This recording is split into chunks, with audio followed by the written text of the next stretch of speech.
আসসালামু আলাইকুম। আমি বানাবো বেলের শরবত। তার জন্য আমি একটা যে পাকা বেল নিয়েছি, বেলটাকে আমি মাঝে ফাটিয়ে নেব।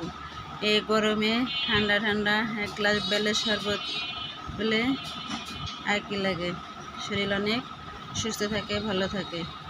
আমি বেলটা ফাটিয়ে নেব।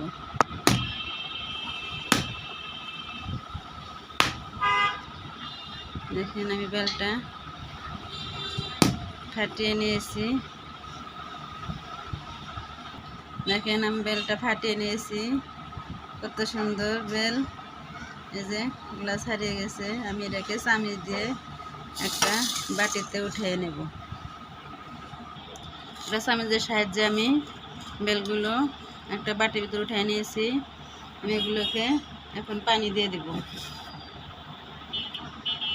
আমি পরিমাণ মতো পানি দিয়ে দেব।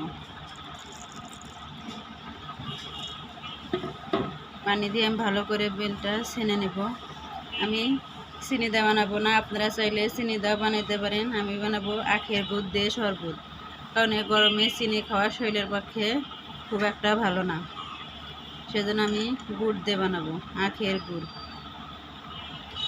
গুড়টাকে এর ভিতর দিয়ে দেব। সব এক জায়গায় আমি ভালো করে মিশিয়ে নেব। এরকম করে ভালো করে আমি বেলের যে বিচি আছে সাবা, এগুলো আমি পরিষ্কার করে নেব।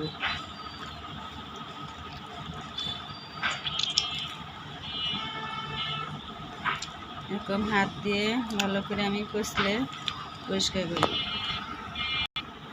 এখানে আমি ভালো করে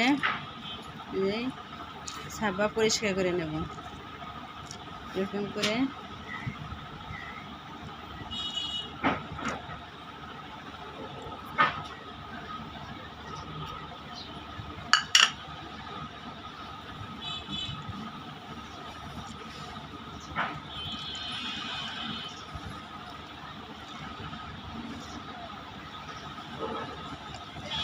আমি একটা ছাঁকনি নিয়েছি, ছাঁকনি দিয়ে আমি সেঁকে নেব। ছাঁকনির সাহায্যে এটাকে সেঁকে নেব।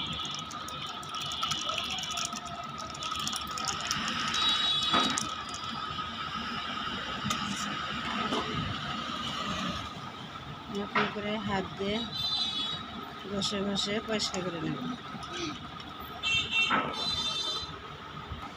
আমি ছাঁকনির সাহায্যে ভালো করে দেখেন সেঁকে নিয়েছি। কোনো প্রকার বিচি বা আঁশ জাতীয় কোনো জিনিস শরবতের ভিতরে নিয়ে আমি এখন গ্লাসে সার্ভ করে দেব।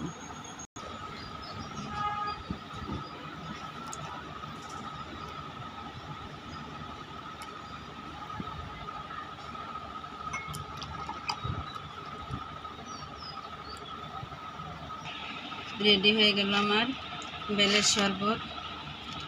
আমার এই বেলের শরবত আপনাদের যদি ভালো লাগে তাহলে অবশ্যই বাসায় একবার ট্রাই করবেন।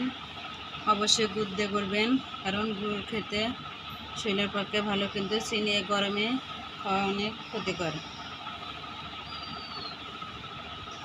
এই গরমে যদি ঠান্ডা ঠান্ডা এক গ্লাস বেলের শরবত হয় তাহলে তো কোনো কথাই নেই। খাবারের আধা ঘন্টা আগে পানি ফ্রিজে রাখবেন, রেখে ঠান্ডা করে তারপরে খাবেন। ঠান্ডা শরবতের মজা অন্যরকম। কত সুন্দর হয়েছে আমার বেলের শরবতটা। আমার রেসিপি যদি আপনার ভালো লেগে থাকে তাহলে অবশ্যই আমার পাশে থাকবেন, আমার জন্য দোয়া করবেন। আল্লাহ হাফেজ।